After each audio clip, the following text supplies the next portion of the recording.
o RN no Ar de hoje recebe para uma entrevista ao vivo o secretário de Planejamento e das Finanças do Estado, Gustavo Nogueira. Bom dia, secretário. Bom dia, Tiago. Bom dia, telespectadores. Secretário, a gente brinca falando que alguém da classe média, se recebesse um prêmio da Mega Sena de milhões de reais, talvez não soubesse o que fazer. Mas a tarefa do governo do Estado de administrar a falta desses milhões talvez seja ainda um pouco mais severo. Eu queria que você começasse a entrevista hoje falando um pouco do que tem sido esse tampar 6 garrafas, tendo apenas 3 tampas aqui, já pelo menos há 2 anos. Apenas uma. 6 garrafas com apenas uma tampa, bem na verdade. Nós assistimos nos últimos 2 anos e meio a pior crise da história do Brasil, indiscutivelmente, né? Então, 2014 já iniciou isso, 2015 nem se fala, 2016 desastroso os números econômicos do país, né? E isso impactou fortemente, né, nos entes subnacionais, estados e municípios que têm dependências, sobretudo, de receitas oriundas da dinâmica econômica do país. E aí esses estados e municípios têm obrigações rígidas, folha do 10º dos poderes, precatórios, dívidas, são aquilo que nós chamamos de despesas engessadas, né, que é absolutamente impossível você diminuir essas despesas. E com a queda acelerada da receita, né, vários estados, inclusive os estados fortes, como Rio Grande do Sul, Minas, Rio de Janeiro, né, que ninguém se esperava que esses estados quebrassem, quebraram. Os estados norte e nordeste, então, nem se fala, pela dependência que nós temos do Fundo de Participação dos Estados. Então, são momentos extremamente difíceis, né?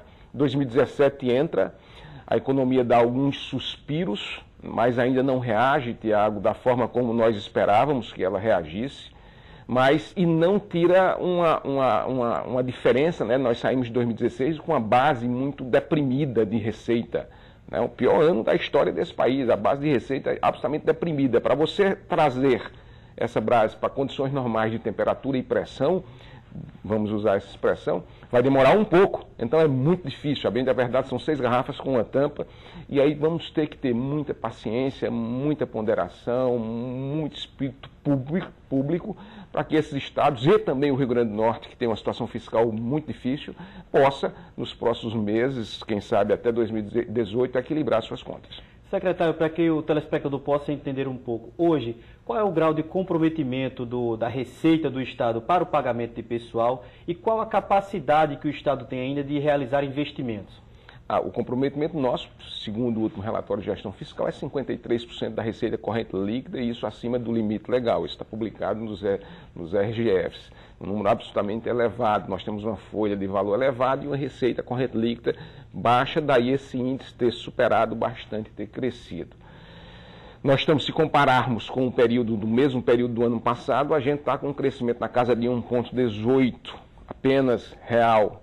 Isso, entretanto, uma frustração se comparado com o orçamento de 318 milhões, aquilo que foi orçado para 2017, com 318 milhões tendo a data de 30 de junho, porque não fechei julho ainda. Então o momento ainda é muito difícil, não está fácil. Tá certo? O governador tem reunido sistematicamente sua equipe econômica, tem buscado todas as formas possíveis e imaginárias para que nós possamos trazer o equilíbrio novamente fiscal. Várias medidas do ponto de vista estrutural foram encaminhadas à Assembleia, várias medidas do ponto de vista interno do governo foram tomadas. Nós mandamos projeto de previdência complementar, nós mandamos projeto de aumento de alíquota de contribuição do servidor e patronal também, a exemplo do que quase todos os estados federados fizeram. Nós reduzimos as isenções fiscais em 10%, nós mandamos um projeto que estabelece o teto de gasto para o Estado, limitando as despesas primárias. O Estado precisa limitar as despesas primárias para que as próximas gerações possam ter assegurado os seus salários. Então, todas as iniciativas foram encaminhadas, algumas delas já votadas na Assembleia, outras ainda estão em discussão lá. A própria LDO, que nós encaminhamos para a Assembleia, fizemos uma série de propostas estruturais, a exemplo da discussão das sobras orçamentárias, dos aumentos de pessoal que devem ter o parecer da Previdência, porque o grande problema do nosso Estado, Tiago e telespectadores, é o déficit previdenciário. O Estado cobre hoje, para fechar essa pergunta e não me alongar mais do que eu já estou, algo em torno de 130 milhões por mês para cobrir o déficit da Previdência. Secretário, o senhor falou que o comprometimento com a folha de pessoal é de 53% em relação à receita. É um número muito parecido com o comprometimento da Prefeitura de Natal, que a gente viu na reportagem há pouco, que é de 54 milhões. Mas a Prefeitura... 54%, perdão. Mas a Prefeitura ela tem conseguido pagar a sua folha de pessoal bem antes do governo do Estado. Da mesma forma, a gente vê outros estados aqui vizinhos, como a Paraíba, que tem uma dimensão semelhante, uma economia semelhante, também conseguir pagar seus salários em dias e o governo ainda não. Por quê? A Prefeitura também escalonada, um pouquinho melhor, é bem verdade isso. Tá certo? Se nós compararmos com a Paraíba, eu fui secretário da Paraíba, nós temos uma folha da Paraíba bastante menor do que a folha do Rio Grande do Norte, é bom que se diga. Se compararmos as duas folhas, ainda que lá tenha mais servidores, o valor da folha é bem menor do que a folha do Rio Grande do Norte. Isso é bom que se diga. Daí as dificuldades. Também a receita lá é um pouco maior do FPE. O FPE da Paraíba é maior do que o FPE do Rio Grande do Norte. Ainda que nós sejamos um pouco parecidos no bolo dos nossos orçamentos, existem diferenças no gasto. A folha daqui é bem maior do que a folha da Paraíba. E como fazer para enxugar essa folha daqui, secretário? Porque me parece que não há outra solução, já que já foi tentado aumentar a receita de várias formas e isso não surtiu tanto efeito ainda. Então, como reduzir essa despesa com o pessoal? O governo ele avalia ou cogita a possibilidade de demissões? Não, em hipótese alguma, o governador pensa nisso, o governador já disse, não seria correto, socialmente justo, humanamente adequado. O governador não irá fazer isso, não tem por que falar em demissão, e não existe isso. É impensável você demitir um cidadão, um servidor com 60, 50, 48 horas, que ele não vai se inserir no mercado. Isso talvez tivesse até uma condição muito pior, porque não estaria ativando, não haveria consumo, porque essas pessoas seriam muito poucas também, não há essa discussão. O que existe é que a economia do país precisa crescer. O Rio Grande do Norte não está numa bolha. Tá certo? E o que existe é que nós precisamos cuidar para dar sustentabilidade fiscal para as próximas gerações. Ou seja, quando eu digo que o Estado do Rio Grande do Norte precisa conter a sua despesa primária, é dizer que não pode dar aumento a servidores além do percentual da inflação, do IPCA. Historicamente isso não foi feito. Os aumentos que foram dados aqui no Rio Grande do Norte sempre foram superiores os percentuais inflacionários existentes à época. Então, isso um dia essa conta ia chegar. A crise apenas antecipou. Então, criar teto do gasto para a despesa primária é garantir sustentabilidade futura. Né? Criar a previdência complementar é garantir a sustentabilidade futura das contas do Rio Grande do Norte. Né?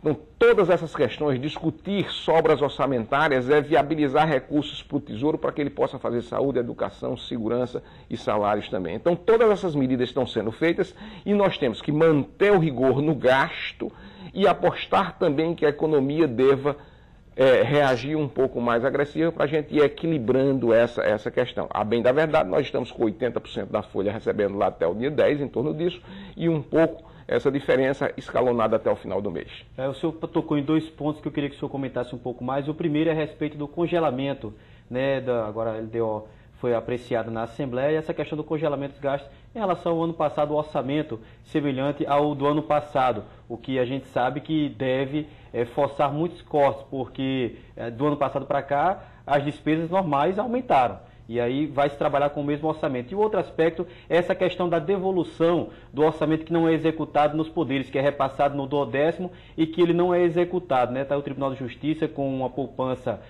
na casa de milhões e que agora o governo vê essa possibilidade de ter esse dinheiro devolvido ou pelo menos abatido no que tem que passar de 12º. Como o governo tem tratado essas duas questões? Duas questões. Primeiro, as questões do congelamento orçamentário, sobretudo das despesas primárias. É essa questão que eu estou colocando na mesa aqui e abrindo a discussão para que os telespectadores possam entender melhor. O Estado precisa conter sua despesa primária. O Estado não pode, a exemplo do que fez na história, dar aumentos para as despesas primárias, que são despesas de pessoal, sobretudo acima da inflação. Perfeito? Então isso tem que ser cravado para que lá na frente, com o crescimento da receita, nós possamos ter um Rio Grande do Norte, do ponto de vista fiscal, equilibrado. Quanto às sobras orçamentárias, eu tenho que dizer e tenho que ser absolutamente claro, existe um ambiente absolutamente extensionado com todos os poderes nesse sentido. O governador tem sentado com o Tribunal de Contas, Ministério Público, Assembleia, Tribunal de Justiça, Defensoria, todos os poderes envolvidos estão todos buscando um bom tamanho para isso.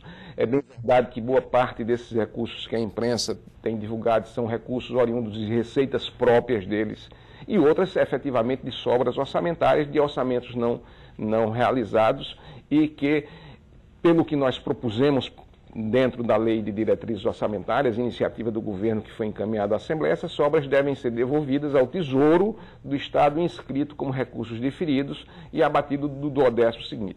Como nós não recebemos ainda o autógrafo da Assembleia, eu não sei qual foi a discussão que a Assembleia teve ainda, mas não vejo ambiente difícil nessa área. Existe sim predisposição, seriedade, vontade e um ambiente muito, digamos assim, intenso de todos entenderem que o problema do Rio Grande do Norte não é de governo e sim de Estado.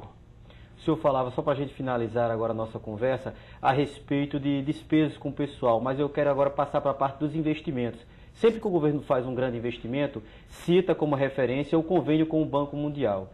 E aí eu pergunto para o senhor, se não tivéssemos esse convênio com o Banco Mundial, como estaria a nossa capacidade de investimento hoje? E além disso, quando esse dinheiro do Banco Mundial acabar, como o Estado vai estar? É bom que se diga, não é só o Rio Grande do Norte, não. Vários estados já não fazem investimento com recursos próprios, estados e municípios. Então, os recursos que são feitos, os investimentos que são feitos na maioria dos estados são com operações de créditos, certo? Operações de créditos e convênios com o governo federal. Praticamente pouquíssimos estados, sobretudo os maiores, talvez São Paulo, façam investimento com recursos próprios e não seria diferente do Rio Grande do Norte. Então, ter operações de crédito, a exemplo do Banco Mundial, é muito bom. A bem da verdade, era bem melhor que nós tivéssemos até muito mais, porque os estados agora foram, eles, beneficiados com essa anistia da dívida dada pelo governo federal e nós não temos dívidas para ser anistiados. Na verdade, ocorreu isso com os estados do Sul, com Alagoas. O governo federal perdoou a dívida desses estados, então era bem melhor que nós tivéssemos dívidas e várias operações de crédito, a exemplo do Banco Mundial que nós temos, para sermos perdoados como foram eles agora. Então, ter operações de crédito com o Banco Mundial, isso é importante. O governo tem feito talvez o maior programa de investimento da história, tá certo? Ainda que pese essa questão do salário desses 15%, 20% dos servidores, nós temos um amplo programa de investimento, talvez nunca visto na história recente desse Estado, o que faz com que o governo tenha índices de aceitações elevados, como nós temos pesquisas recentes. Nós ampliamos restaurantes populares, vamos colocar mais 18 restaurantes populares, fizemos o acesso norte com DR ao aeroporto, vamos entregar com DR o acesso sul, refizemos 80% da nossa malha rodoviária, vamos retomar a malha rodoviária agora com a liberação dos 30 milhões da CID, colocamos mais quase 30 milhões de microcrédito para pequenos empreendedores. Então é um volume muito significativo. A operação do Banco Mundial, que agora com o governo cidadão, com várias iniciativas colocadas. Então o governo é muito volumoso do ponto de vista de iniciativa, de obras que estão sendo postas aí para a população, e a população tem atestado isso e verificado. E temos sim um problema com essa parte da folha, que são recursos próprios, que aí dependemos efetivamente do crescimento econômico do país e do crescimento da economia do Rio Grande do Norte. Hoje, na situação atual, sem o dinheiro do Banco Mundial, a gente estaria tendo essa condição de fazer esses investimentos ou não? Com convênios. Nós travamos convênios com o governo federal, ainda que esses convênios tenham reduzido 27% no primeiro quadrimestre com o quadrimestre passado, com convênios com a CID, toda a reformulação, todo o recapeamento das estradas, 84% dessas estradas nós fizemos no ano passado foi com recurso CID. Né? Vamos agora retomar, o general Frade está conduzindo isso de forma brilhante, o acesso ao aeroporto foi com recurso CID. Então, entenda, os estados e municípios não podem contar com recursos próprios. Nós devemos contar, sim, com operações de crédito. Daí o pleito que os governadores têm feito ao governo federal de que venha a ser retomado as liberações dos empréstimos.